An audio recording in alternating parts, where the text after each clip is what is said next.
Um encontro mortal. Duas torcidas de times de futebol se encontram e o caos é instalado.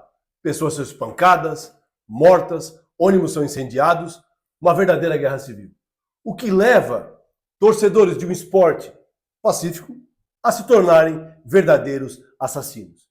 É o que veremos hoje no Baseado em Fatos Criminais, o seu podcast de True Crime.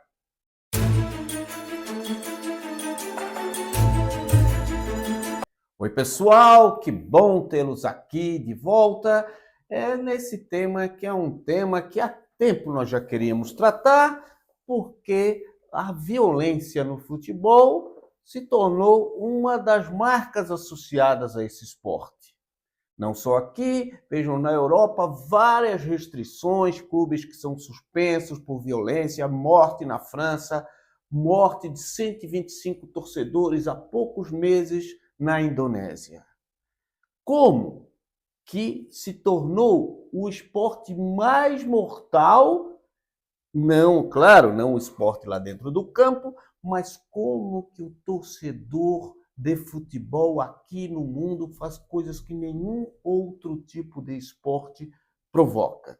Então hoje nós faremos uma análise desse caso há pouco tempo, do Palmeiras e do Cruzeiro, e trataremos não só do aspecto jurídico, como, por exemplo, como identificar quem matou e quem ficou dentro do ônibus e não participou, e quem não estava lá, mas incentivou, e se incentivou por celular, vale? Isso tudo nós vamos discutir hoje na parte jurídica, mas vamos também tratar dos estudos sociológicos e dos estudos psicológicos que tentam explicar por que essas torcidas se tornam tão violentas a ponto de se tornarem mortais.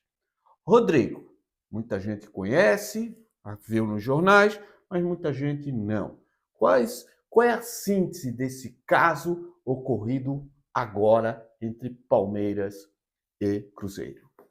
Sandro, dia 27 de outubro, desse ano agora, a torcida chamada Mancha Azul, que é do Cruzeiro, vinha do jogo de Curitiba em direção a Minas Gerais. Próximo a São Paulo, uma cidade chamada Mairiporã, tem um pedágio. Os ônibus são dois, passam pelo pedágio. E segundo a Polícia Rodoviária Federal, na pista tinham jogado aquelas armadilhas para furar pneu, chama Miguelito, são pregos retorcidos, assim que o pneu passa por cima e acaba furando o pneu. Quando os ônibus, então, furam os pneus e estão parando, eles são atacados por uma multidão da torcida do Palmeiras, a Mancha Verde. Hoje chama Mancha Alviverde, mas chamava antigamente Mancha Verde. E esses torcedores do Palmeiras, eles então atacam os ônibus usando pedaços de barra de ferro, canos de aço, pedaços de pau, bolas de sinuca.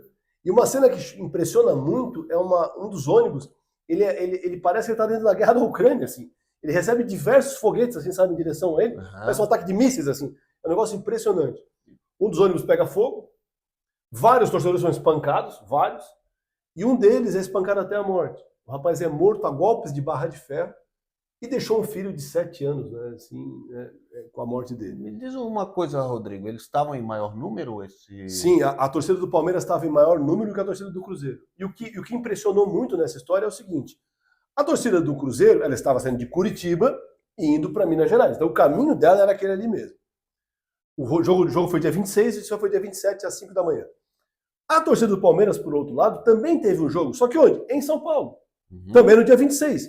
E o jogo terminou aproximadamente assim umas 19 horas por aí. Isso foi 5 da manhã do dia seguinte, ou seja, me parece, é o que a polícia está dizendo, que ali foi uma emboscada, ou seja, não havia motivo para que torcedores do Palmeiras estivessem naquela rodovia, naquele momento, naquele horário. Sim. E há uma filmagem, até sendo para complementar, há uma filmagem aproximadamente 1 hora antes do ataque, dele chegando em diversos carros. E o que impressiona nessas imagens, a imagem é meio ruim com o celular de alguém, é o barulho dos canos de ferro. Plim, plim, plim, plim. Os caras pegando o cano de ferro, sabe? Se armando para ir nesse encontro. Então, é algo muito chocante, assim. Porque a emboscada parece que ela foi realmente armada. E aí também leva uma outra questão. Será que estavam seguindo o ônibus do Cruzeiro? Será que alguém estava dentro lá, monitorando, estamos chegando aí, porque como é que eles sabiam exatamente o horário? Então isso mostra um planejamento tremendo, o que assusta muito. Sim, mostra, claro, a ação daqueles miguelitos para furar o pneu, vários carros, então é difícil que vários carros em maior número do que os ônibus que vinham ali do Cruzeiro, né, que foi uma coincidência como no início se alegou. Mas, Rodrigo, é estranho, provavelmente, embora haja muita disputa entre as torcidas, deve ter tido um elemento disparador. Por quê que essa torcida pega aquela torcida nesse dia? Segundo as investigações, é o que está muito incipiente ainda, mas segundo as investigações, a motivação seria uma outra briga em 2022. Tá. Então, em 2022, há um encontro, aí sim fortuito, eles se encontraram mesmo, sem querer, porque ônibus da torcida Mancha Azul do Cruzeiro estavam indo para um jogo e ônibus da torcida Mancha Verde estavam indo para o outro jogo. Tá? Eles se encontram. E aí, nesse encontro, nesse caso, especificamente, o Cruzeiro está em maior número, são 6 ônibus contra 2 do Palmeiras. Aí há uma briga, a torcida do Palmeiras acaba perdendo a briga, e eles conseguem, aí essa é que fala a polícia, né? O presidente da torcida Mancha Verde, ele é espancado, e há vídeos sobre isso, ele levando chutes, levando pancadas e tal, e eles roubam dele o RG dele. Tá? Em todos os jogos daí, depois desse momento, em que Palmeiras e Cruzeiro se enfrentam, a torcida Máfia Azul, que é a do Cruzeiro, mostra o documento aí, ó, ganhamos, o documento desse presidente da Mancha Verde. Aí, segundo a polícia, essa seria a motivação. E é interessante, Sandro, tu consegue ver imagens daquela época, e há uma entrevista desse presidente do Cruzeiro não, desculpa, da torcida do Palmeiras, em que ele fala o seguinte, bom, lá em 2022, a gente viu eles e eles nos viram. A gente vai ter de ir embora. Por que a gente não foi? Porque nós não recuamos. Aqui a gente não recua. A nossa tradição é essa, o que mostra uma predisposição a esses eventos violentos, tu entende? Uhum. E aí vira uma coisa impossível, porque daí faz um agora, ou daqui a pouco vira uma coisa que é uma bola de neve. Né? Sim, de fato é uma coisa bastante difícil, em princípio, de entender, por isso há várias discussões sociológicas, psicológicas nesse sentido. Talvez nós possamos falar um pouco delas para depois falar da parte jurídica. Sandro, eu sempre tive essa dúvida, né? Tu é sociólogo, tem essa formação, e me impressionou sempre o seguinte, o que leva um sujeito que é torcedor de um time, veja, ele não é jogador, ele não é presidente, ele não é dono, ele é torcedor, não tem nada a ver com o clube, a ter a sua vida destruída por isso, porque ele vai matar alguém, ele vai destruir alguém, porque o cara é de um time rival. Que sentimento é esse? Mais, por que só no futebol? Tu pega outros esportes, né? Tu não ouve falar assim de que houve uma briga de torcida generalizada num jogo de vôlei, ou de handebol, ou numa partida de tênis. Isso é muito difícil. Agora o futebol, como tu disseste no começo do nosso vídeo, é no mundo inteiro, o tempo todo. Sandro, explica um pouquinho pra gente essa história. Bom, há vários estudos, essa é uma área bastante estudada justamente porque chama atenção. Primeiro, talvez, começando de trás para frente, porque o futebol, muitos apontam que essa é uma tradição desde o início do futebol. Diferente de outros esportes que, em geral, começam nas quadras, começam mais organizados, o futebol, em geral, começa na rua. Então, o futebol é visto já desde os moleques como um jogo de macho, de expressar a sua masculinidade. Aí você pode dizer, bom, mas também tem muita disputa nos Estados Unidos de outro tipo de esporte. Temos também a variável cultural, que vejo, nos Estados Unidos praticamente nós não temos briga de torcidas em nenhum dos esportes. Eles ficam juntos, lado a lado, nos esportes, lado a lado? Outra coisa que se aponta é a maior participação de mulher nesses outros esportes. O futebol é tradicionalmente um jogo masculino. Mesmo agora, tem time feminino, mas não dá para comparar a importância da cabeça das pessoas na tradição entre acompanhar um jogo feminino e masculino. Todo mundo tem um time masculino, mas, em geral, no feminino, a maior parte torce só na Copa. Então, é claro que tem toda essa diferença. Por que esse primeiro fator, o fator gênero? É que os seres humanos, eles tendem a controlar mais seu comportamento de acordo com as expectativas que estão em volta. Se eles estão com mulheres lá, se tem outras mulheres, primeiro eles não querem parecer simplesmente uns broncos diante dos outros, e depois eles têm as próprias mulheres e filhas para cuidar. Então, esse é um dos primeiros diferenças, né? O futebol é um jogo que praticamente é frequentado por homens. Está mudando um pouquinho, né? Exatamente, né? Exatamente. Mas essas torcidas organizadas ainda são tipicamente coisas de homens, né? O que é um grande problema. Esse seria, talvez, para diferenciar um pouco o futebol dos outros esportes. Aí alguns vão dizer, mas é porque é na cultura latina. Não, senhor. A Inglaterra é o país por excelência da violência do futebol. A Indonésia é o segundo, né? A Indonésia até morreu mais pessoas em números absolutos, mas a Inglaterra é o que mais foi suspenso, etc. A França tem esse problema. Até na Alemanha tem isso? Na Espanha, na Alemanha, a Alemanha é um povo de guerra, né? Até na Alemanha eles não são tão bonzinhos, né? Agora, então, é no coração da Europa, isso sem falar em outro assunto que nós podemos tratar também, que é o jogo por excelência, em que se joga banana, em que se quer expulsar jogadores negros, em que tem um racismo, como a gente não vê também nos outros times. É claro que, veja, o futebol, primeiro, ele é um esporte que todo mundo pratica, de alguma forma. No Brasil, ele é quase... Você não jogar futebol é uma fonte de exclusão, quando eu era pequeno. Eu não era um grande jogador, não gostava muito de jogar futebol, e isso era quase uma deficiência, certo? Porque, de qualquer forma, era cogente, você era forçado a jogar, faltava alguém, você era obrigado. Se você não gostasse, questionava a sua própria masculinidade. Segundo, futebol se aprende na rua, né? Como brinca, tem uma música que ainda diz: escola aqui é de samba, que bola é arte do povo. Então, é onde tem um pedaço baldio no meio da estrada, qualquer coisa vira uma bola. E então o futebol, tem outros fatores, Rodrigo. O futebol se herda. Futebol em geral, a pessoa torce pelo time do pai. Futebol é iniciado dentro da família.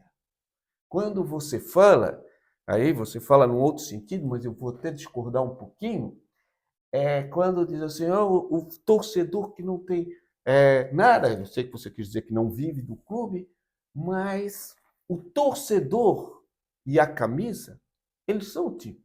O jogador não é o time. O jogador é alguém fungível. O jogador hoje está aqui, hoje está lá. O técnico hoje está aqui, hoje está lá. O patrocinador hoje está aqui, hoje está lá. Quem representa o clube mesmo é a torcida. Só a torcida é fiel, né? Quando pega aí para brincar com o negócio a única que permanece é a torcida. Vejam, os jogadores que marcaram antigamente tinha isso. Vamos dizer, um Zico não ia jogar no Vasco, um Rivelino não ia jogar no Flamengo. Mas hoje, quem oferece mais, eu passo do Flamengo para o Vasco, do Vasco para o Flamengo, ou do Corinthians para o Palmeiras, não tem nenhum problema. Então, o que nós estamos dizendo? Enquanto um sujeito que joga no Palmeiras amanhã vai estar jogando no Cruzeiro, e vice-versa, as torcidas estão se matando.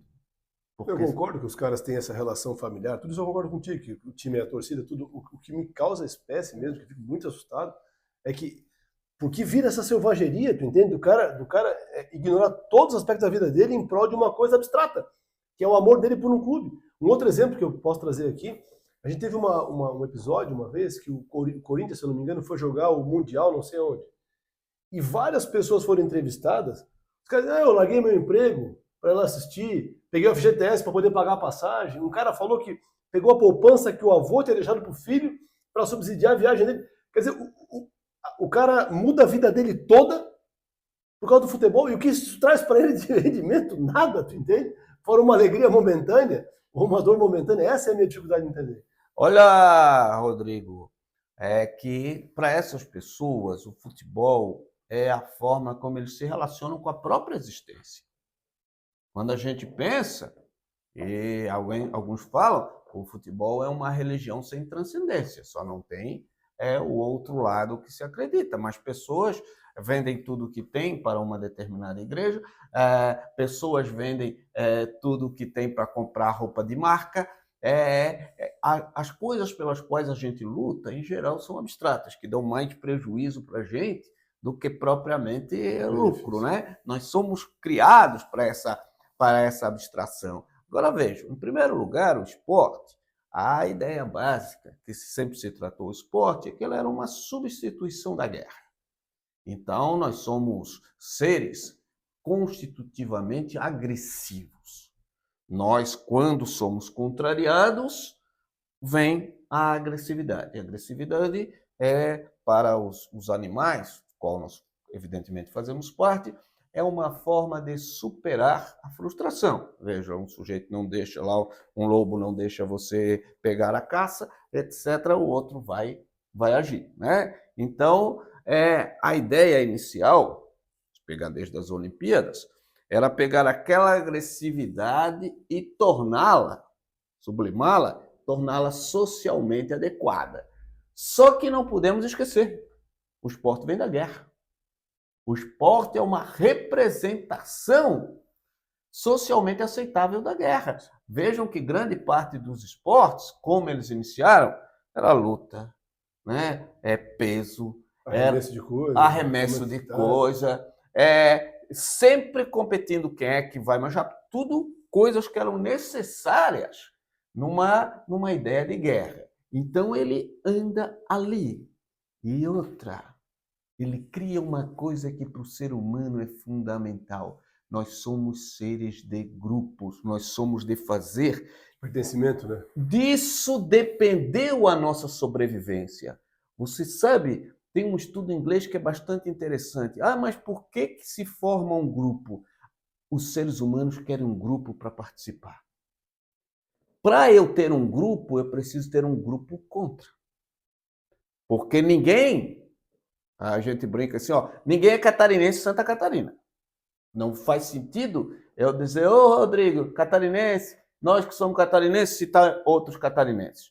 Mas se eu for para o Paraná ou for para o Rio Grande do Sul, aí eu me lembro, nós, os catarinenses, né? Então, é o outro que nos faz ser quem nós somos, que define, né? Nós buscamos diferença e identidade. Veja, hoje, a maior parte dos catarinenses, nós não somos tão ligados assim. Agora, se viesse outro estado, nós lembraríamos que esse é o ponto que nos agrega, como numa guerra, né? O efeito bandeira, etc.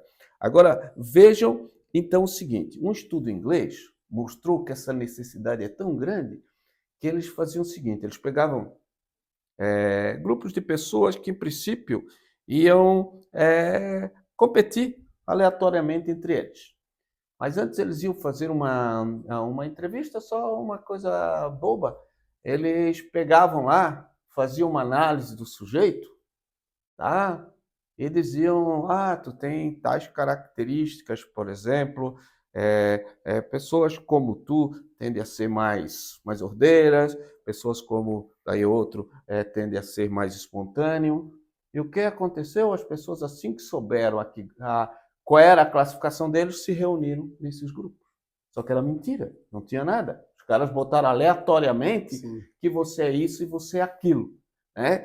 Não é à toa que a torcida, que esses aí, então é uma ideia de pertencimento. E como é que eu provo a minha fidelidade? Última, me sacrificando pelo meu time. O que é o herói, Rodrigo? O herói é aquele que morre, que pode morrer pelo seu time. Pelo ideal. Então, como é que eu vou provar para você que eu sou um palmeirense? Ou um cruzeirense, um flamenguista? Diferente daqueles sujeitos meio profanos que só vão de vez em quando, que se preocupam mais com churrasco do que com futebol, aqueles que se dizem torcedor, mas sou torcedor Nutella, eu sou torcedor raiz, porque eu acompanho meu clube lá no outro estado. Eu defendo, eu ataco pelo meu clube, eu defendo o meu clube. Então, nós temos, né, uma série de fenômenos que faz com que o futebol seja um modo de vida para essas pessoas. Eu não estou tratando, eu torço, ele torce, você torce, mas nós não ficamos, a maior parte de nós não fica o dia inteiro. Eu notava uma coisa desde pequeno, pessoas semi-analfabetas, incapazes de entender a maior parte das coisas da vida, eles conseguiam elaborar aquelas tabelas de futebol, aqui tira um ponto, lá vale tanto, que é um negócio extremamente elaborado. Né? Claro, é o foco Da paixão da dele. vida de pessoas. Né? Vejam que quando o time perde, há um luto dessas pessoas. Quando o time ganha, e essa ganha a mesma coisa de uma guerra. É um ganho de humilhação. Quem ganha, humilha o outro. Né? No futebol é muito típico isso. Né? É uma humilhação, não é à toa que de vez em quando os próprios atletas incentivam a torcida a tomar atitude, né? Provocam a torcida do outro lado. Isso faz parte dessa cultura do macho do futebol, né? Do guerreiro.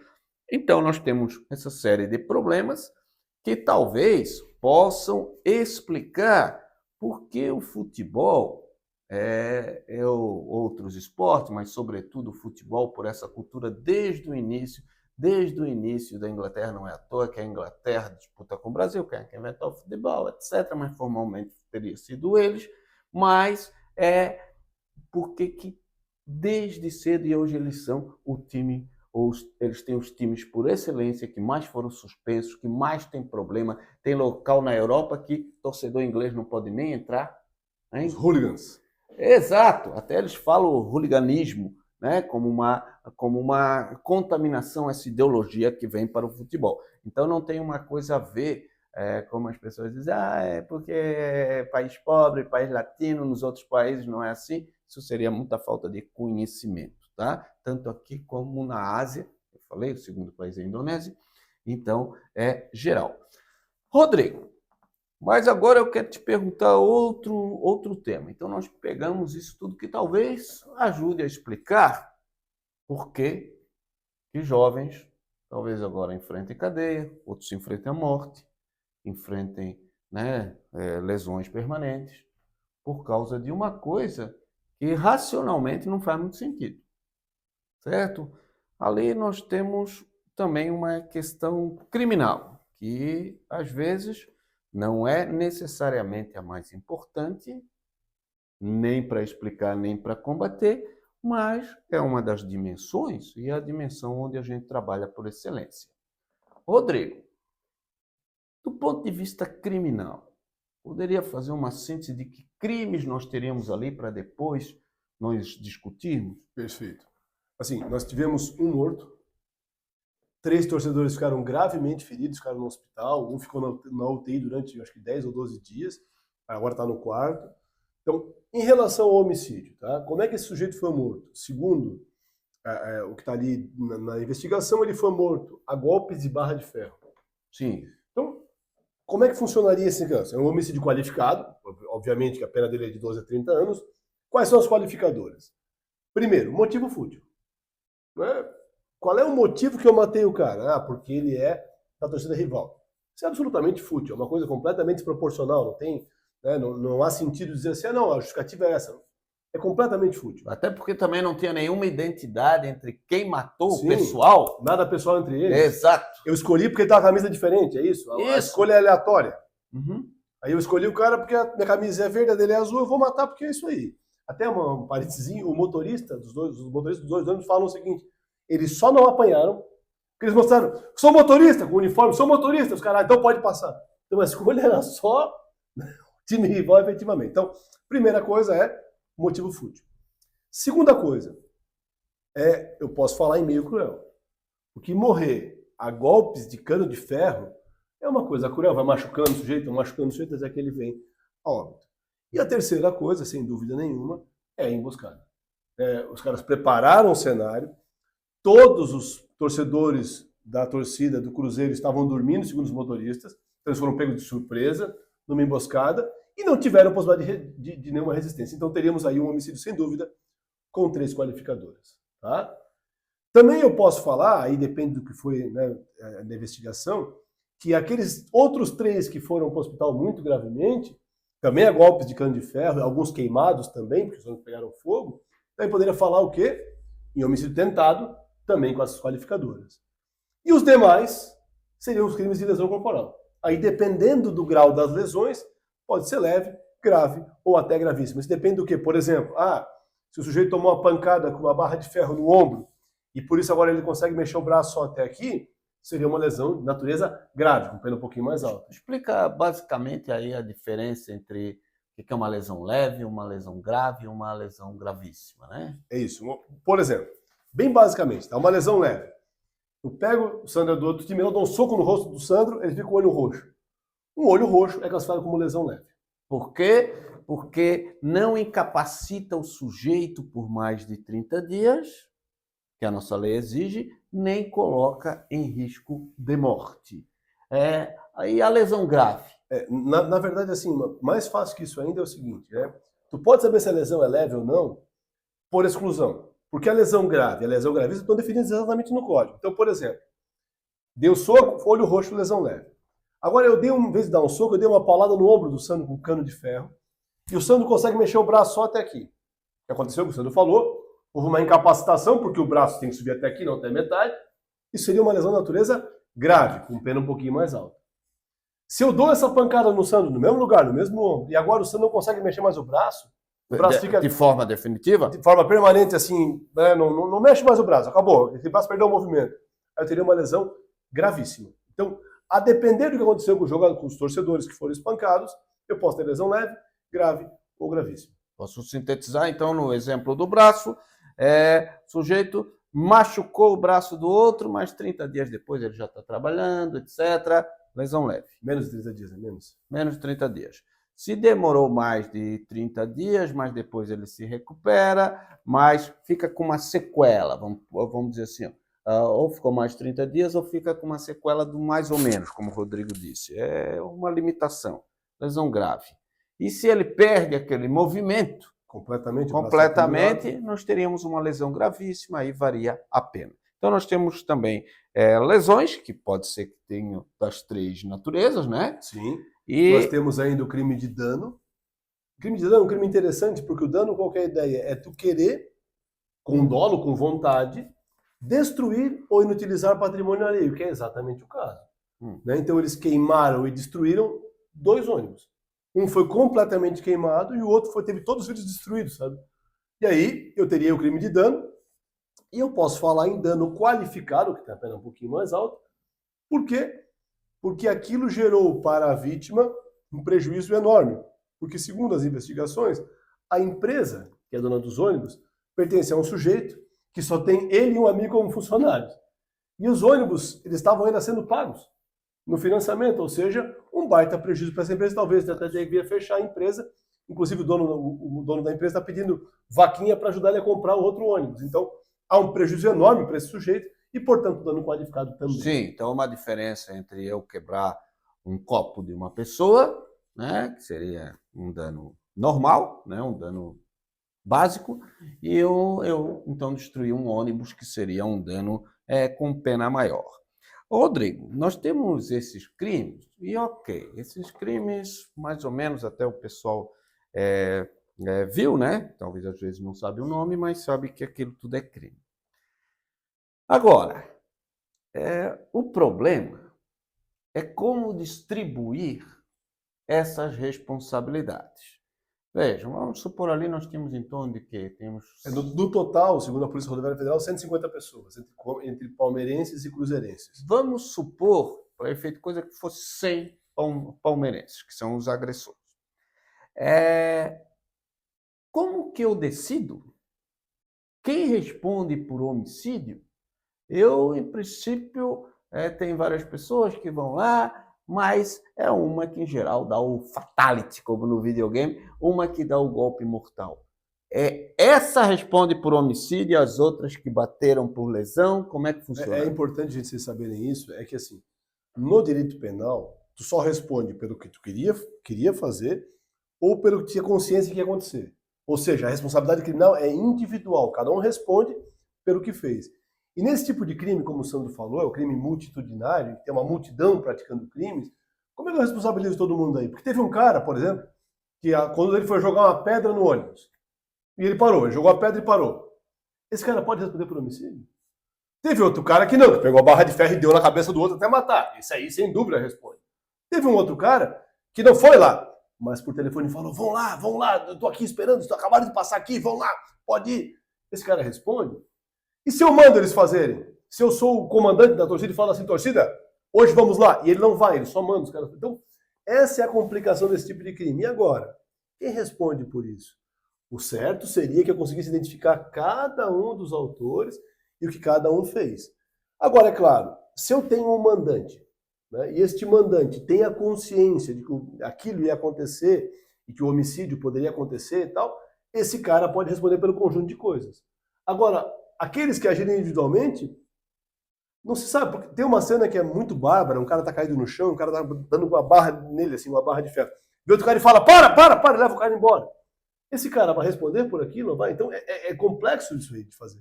Bem difícil. Hoje em dia é mais fácil um pouquinho, desculpa só para terminar, que nós temos hoje algumas coisas da tecnologia que ajudam. Por exemplo, filmagens. Era uma área de muitas câmeras, eles não sabiam disso talvez, das câmeras das rodovias, muitas câmeras.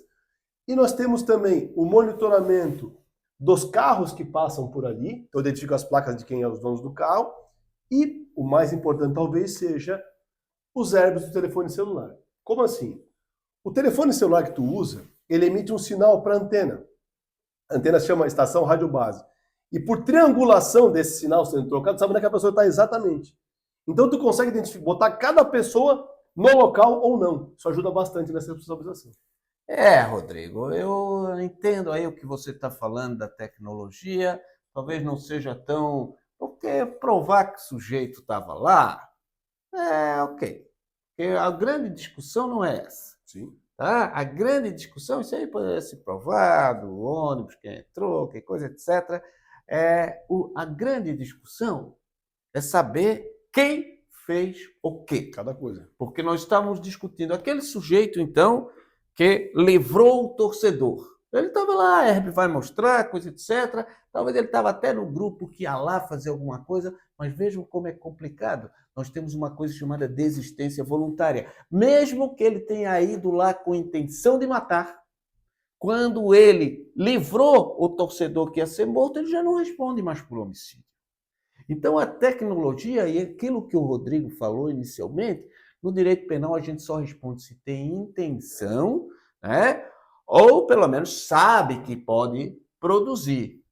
Né? Então, é difícil saber, quando as pessoas saíram correndo, qual era a intenção delas e onde que elas parariam. Porque num grupo desse tem aqueles que matam, aqueles que assistem.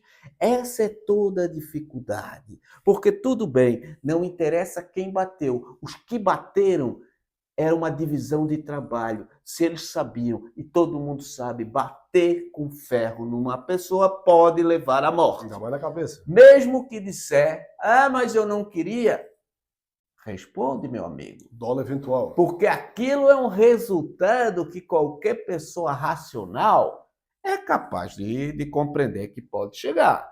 Agora, aquilo que o Rodrigo falou, o sujeito só botou fogo no ônibus e não quis participar dos outros, ok? Nós temos aí outro crime. Veja como as herbes não vão resolver muito. Outra coisa, né? O que é mais, né, que às vezes as pessoas não sabem também. Existe participação por mero incentivo, aquilo que nós estamos falando. O sujeito que não golpeou, que não estava nem com uma barra de ferro, não estava nem lá. Disse, vai, pode responder. Isso também naquela briga na saída da boate. A pessoa que fica lá, bate, ela pode responder. Se não tem muitas vezes respondido, é por falta de atuação das autoridades. Porque esses crimes admitem participação por mero incentivo. Rodrigo, mas vamos pensar o seguinte.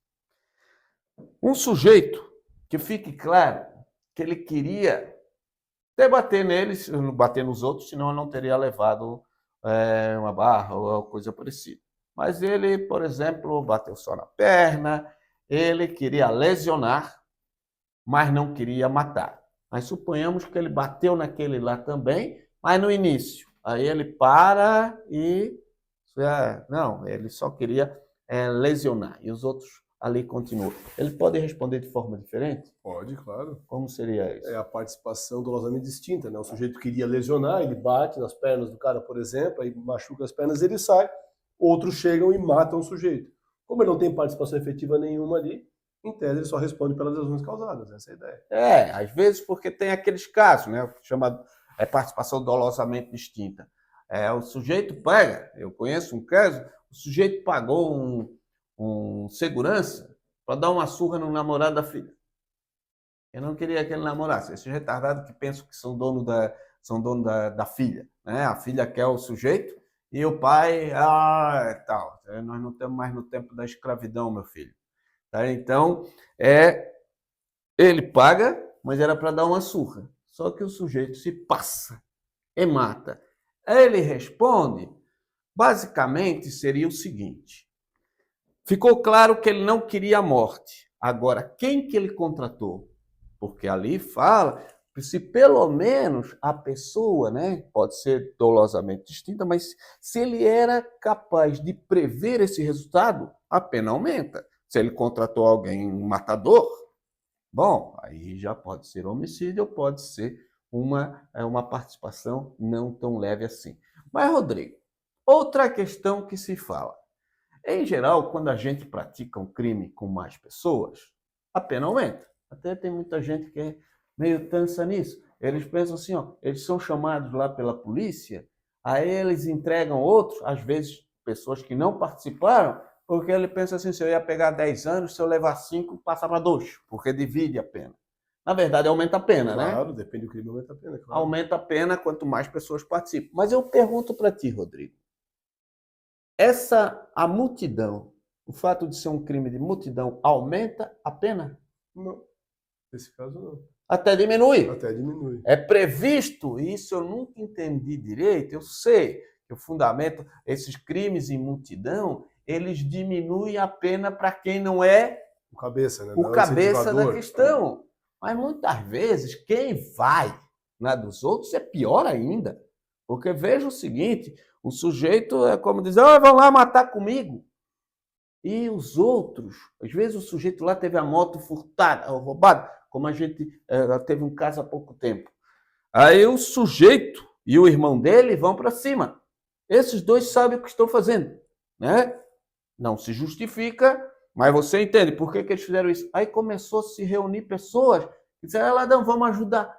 Essas pessoas às vezes são pior, porque elas nem podem dizer que elas ficaram naquele estado pessoal, mas a lei diz que se forem várias pessoas, mas pode-se mandar júri várias pessoas. Nós tivemos aqui em Santa Catarina, recentemente, um júri com mais de 40 pessoas, num linchamento. Nós já tivemos com mais de 100 no Brasil. Todas têm que responder. E cada vez mais todas vão responder, justamente aí por causa da tecnologia.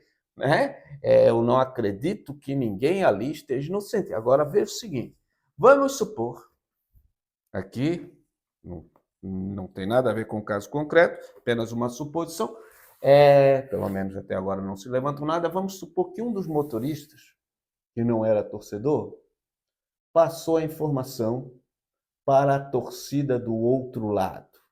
Tá? É de tudo improvável, até porque queimaram o ônibus deles, então é de tudo improvável. Tá? Mas vamos supor que tivesse passado. Se ele soubesse daquela ação, ele responderia junto, correto? Claro, com certeza. Mas ele não bateu, ele só deu uma informação. Ele é um partícipe. O crime só aconteceu por causa dele. Se eu só der a informação, sabendo o que pode acontecer, pode ser assim, eu sei que o ex-marido vai lá na casa da mulher dar uma surra nela. Certo? E eu, sabendo disso, dou o endereço dela. Eu já participei. Claro. O que é diferente, ah, mas se eu não sabia. Bom, se você não sabia é outra coisa, né? Senão a gente não poderia dar endereço para ninguém, porque se o cara faz alguma coisa, eu sou responsável. Mas aí não, eu ajudei a fazer um crime que eu sabia que ia acontecer. Então nós temos aqui, Rodrigo, um caso que do ponto de vista jurídico é um dos mais complexos, mesmo que tenha filmagem, porque a filmagem não mede a intenção. Eu vou até falar um caso do qual eu participo de um dos lados, né? E até um colega nosso, o Rubem, atua no outro lado, né? Um na acusação, outro na defesa, em que a questão é a seguinte, Rodrigo, nós temos um argentino, que foi o que morreu, tá? Que é o que eu represento, os pais dele, e olha o que aconteceu. Esse rapaz, no dia do jogo do Brasil e Argentina, que é outra coisa que, inclusive, é incentivado pelas televisões, a nossa rivalidade, ganhar da Argentina é muito melhor. Ok, até um momento é sério, mas quando você já tem torcidas que se matam, nós temos que se acalmar. Agora vejam, o que aconteceu? Eles se pegam no pau, na saída ali de um bar onde tinha comemoração do jogo. Aí vários torcedores, mas depois assim se afastam mais, já acabou a briga lá. E aí dois torcedores do Brasil se encontram ali com um argentino, uma camisa da Argentina, num outro lugar, que é quase um uniforme de guerra de cada lado. E aí começa aquele xingamento, e esses dois vão para cima, o argentino vai para cima. Ali não fica muito claro quem começou, mas ali já estava todo mundo exaltado. Então eles começam a brigar, já começa 2 contra 1 ali, mas em princípio o outro era maior, o argentino era maior, uma luta, uma briga dessas mais ou menos normal dentro desse comportamento. Só que aí, inesperadamente, um deles surpreende enquanto o outro está ali, pega um paralelepípedo praticamente, uma daquelas coisas, e dá na cabeça do argentino. Esse guri morre. Esse outro se apavora, porque esse outro queria brigar. Quando a gente queria brigar, queria lesionar. Brigar é lesionar, né? Só que ele não queria de forma nenhuma matar. Mas hoje, onde é que ele está? Vai sentar no banco do júri, respondendo por um homicídio parecido com as mesmas qualificações, só não tem a surpresa ali. Mas é também por motivo fútil, porque matar pelo futebol é muito fútil, é por meio cruel, né? E só não teve aí a surpresa diferente dos outros, né? Pode dizer que recurso que dificultou, porque eram 2, mas me parece o outro era maior, meio forçado. Mas é tudo bem dentro do tudo mal. Rodrigo, a atuação agora das autoridades. O que você vê? Alguns dizem, vamos dissolver essa torcida porque elas viraram verdadeiras organizações criminosas. Antes disso ainda, eu queria discutir a questão. A polícia, ela está indiciando, porque nós já temos 6 mandados de prisão, tá? Um já foi cumprido, um cara já está preso por isso, tem 5 pessoas foragidas, e a polícia então, também enquadra essa questão no crime de associação criminosa. Que é isso? O que é isso, gente? Associação criminosa é o seguinte, é quando se juntam 3 ou mais pessoas com uma certa estabilidade. Então, eu, o Sandro e o José nos juntamos por um determinado período de tempo, uma estabilidade, um tempo X, para o fim de cometer crimes, no plural, ou seja, objetivando cometer crimes. O que a lei faz? Ela nos pune simplesmente por nos juntarmos por este período planejando crimes. Então, para a polícia, esta torcida organizada chamada Mancha Alviverde também seria uma associação criminosa. O que tu acha disso? Eu acho a ideia, em princípio, num momento assim de causa, é uma coisa que se lança, mas é meio difícil dizer que uma torcida ela é constituída, organizada, até porque é um negócio institucionalizado, tem espaço no clube, né? Recebe dinheiro do patrocinador, de que ela foi constituída para cometer crimes. Me parece que mais esse é um desvio da finalidade dela. Porque, vejam, a polícia às vezes é acusada de cometer crime aqui e ali, mas não é uma instituição criada para cometer crime, uma própria empresa e etc. Então, me parece que mesmo que tenha alguns comportamentos repetitivos, mas se não é a torcida enquanto torcida, se esse não era o objetivo é acompanhar seu clube e às vezes da briga, não dá para dizer que aquilo é uma associação, porque associação criminosa é como se fosse uma máfia, como se fosse um grupo de assaltantes. Não tem às vezes que a gente fala aos sujeitos, a polícia chegou no lugar onde encontrou, então, planos para assaltar bancos, ferramentas para assaltar bancos. E aí, só que não dá para prender pelo assalto a banco porque eles não fizeram, eles só planejaram. Mas muitas vezes, né, mesmo que não tivesse armas ilegais, mesmo que fosse só ferramentas, coisa etc., a polícia sabendo ali, vendo aqueles planos para assaltar... Mostra a estabilidade. Exato, que nós temos uma organização criminosa, uma associação criminosa. A organização é algo mais empresarial, mais transnacional.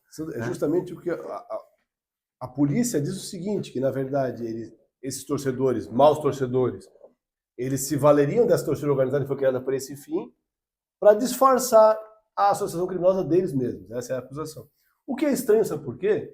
Porque se a polícia sabia que essa torcida era uma associação criminosa, por que não houve nenhum tipo de ato para impedir que isso acontecesse?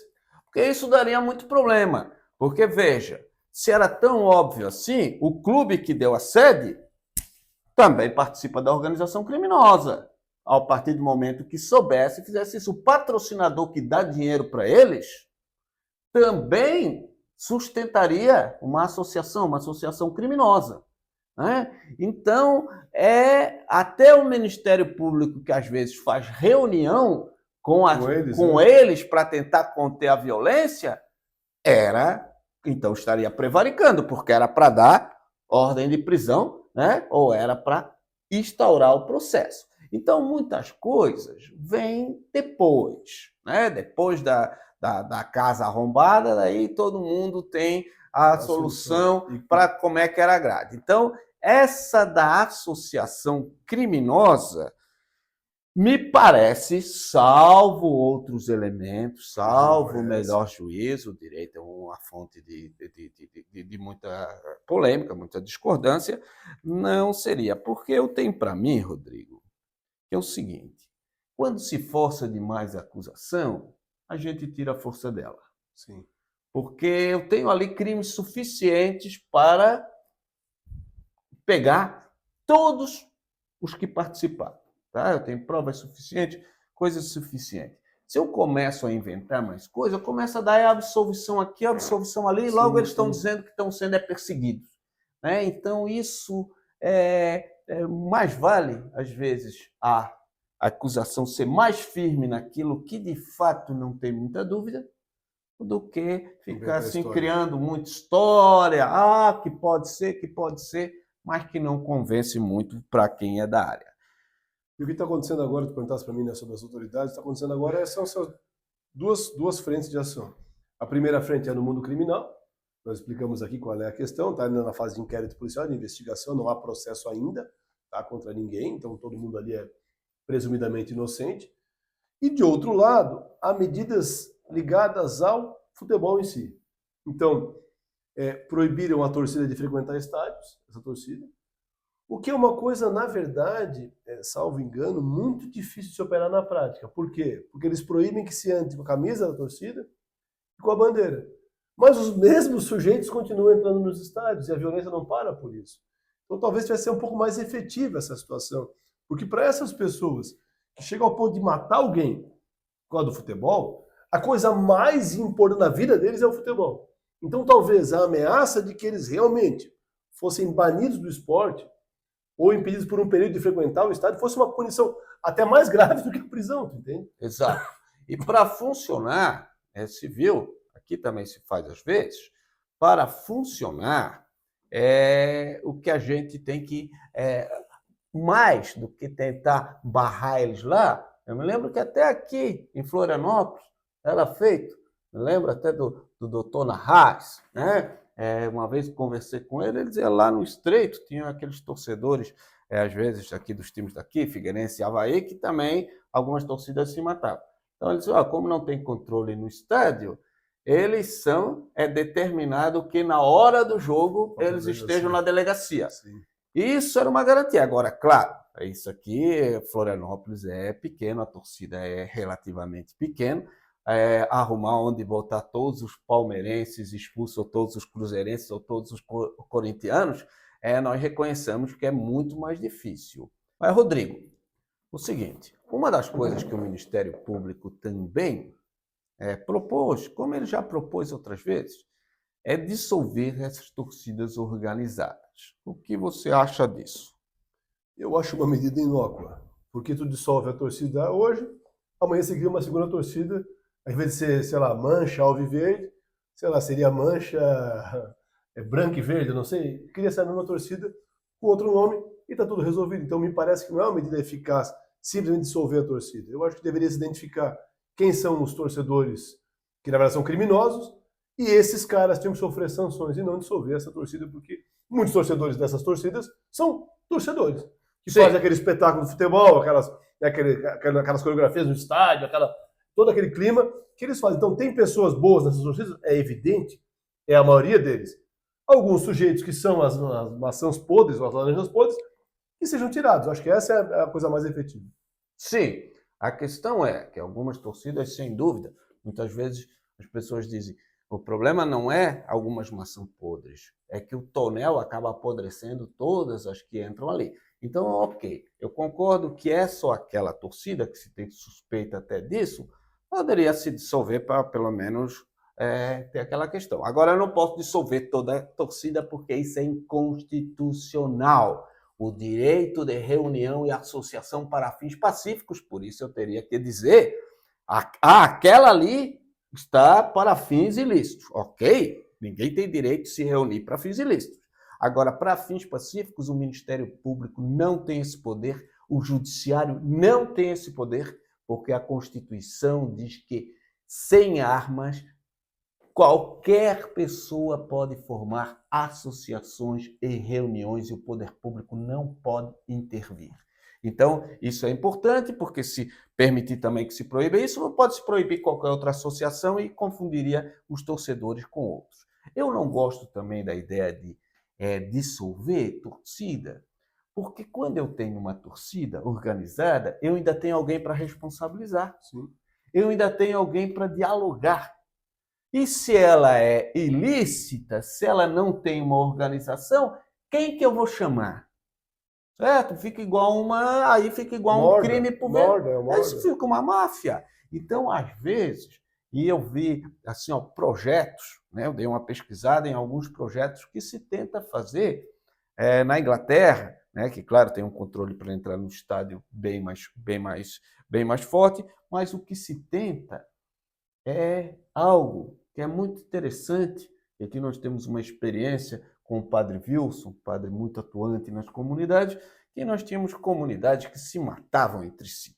Comunidades pobres que se matavam entre si, que se viam como inimigos, mas tinham os mesmos sofrimentos, eram de periferia, tinham os mesmos problemas. Então ele começou a fazer uns projetos, até de surf, ele arrumou um ônibus, coisa etc., levava vários dali, vários daqui, para irem juntos, para ficar formando, né, uma ideia de que você não é meu inimigo, etc. Claro que às vezes tem problema, daí eles podem formar um grupo, mas também nós não podemos pensar que as pessoas sempre vão fazer o pior. Às vezes, encontros mais próximos entre esses representantes da torcida do Cruzeiro vão trabalhar junto com torcedores da torcida do Palmeiras para tentar evitar isso. Porque quem tem a força e os jogadores e os técnicos tem que botar essa gente que ganha dinheiro. Pergunto, qual a responsabilidade que vai se atribuir a Palmeiras e Cruzeiro, porque agora foi o Palmeiras, mas antes foi o Cruzeiro, né? Infelizmente não tem santo nessa questão, né? Claro, tem pessoas individuais que não tem nada a ver, mas em conjunto não é esse nem aquele, são vários. Tem que começar a responsabilizar o clube e exigir acordo de conduta. Por exemplo, quanto que esses clubes gastam para trabalhar essa violência? Porque eles lucram com isso. Eles sempre vão jogar, se sentem em casa, os jogadores. Por quê? Porque o seu espaço, a torcida está lá. A torcida, de fato, é fiel. E os clubes precisam disso. Então, eu acho que tem que responsabilizar naquele princípio. Quem lucra com a coisa tem que pagar também pela coisa. Então, eu vejo... Até porque se o clube for responsabilizado, até desincentivaria os caras a fazerem isso. Porque como o futebol, por exemplo, é a coisa mais importante, se o meu clube perde com isso, eu não vou fazer mais. Comprovado para mim que é torcida oficial, claro que não é gente passando pela outra, eu acredito firmemente que quem tem que indenizar, porque essas pessoas não vão se conseguir tirar a indenização, é porque depois você vai ver se não tem dinheiro, aquele é desempregado, aquilo que falou, a maior parte do que trabalha ali, não vai ter dinheiro para pagar aqueles ônibus, para pagar o hospital, para pagar, às vezes, a fisioterapia, a recuperação dos outros. Tem que cobrar isso do time, porque o time é que seja vigilante com as suas torcidas. Ah, mas como é que eles vão vigiar? Eu não sei, meu querido, mas eles têm tanto dinheiro que alguma coisa eles podiam fazer. Não é que eles vão ter que garantir, mas o que que eles estão fazendo? Eu, por enquanto, não vejo nada. Isolar só o torcedor é pegar uma parte que é meio tolo. Para terminar a minha participação, Rodrigo, tem uma aluna minha que ela falou o seguinte: hoje é dia de jogo do Avaí e do Figueirense. Eu estou preocupada com meu irmão, que ele já perdeu um rim numa briga, mas ele ia lá ainda. Você sabia que o maior efetivo da Polícia Militar para um evento é jogo do clássico aqui, Avaí Figueirense? Então, quanto que isso custa? Veja, é um esporte. E eu tenho que fazer uma operação como se fosse uma operação de guerra. O poder público, nós temos que pagar por esse conflito entre torcida. Então, por isso que eu volto a dizer, os clubes têm que fazer alguma coisa, porque a torcida faz parte do clube. É parte essencial do clube.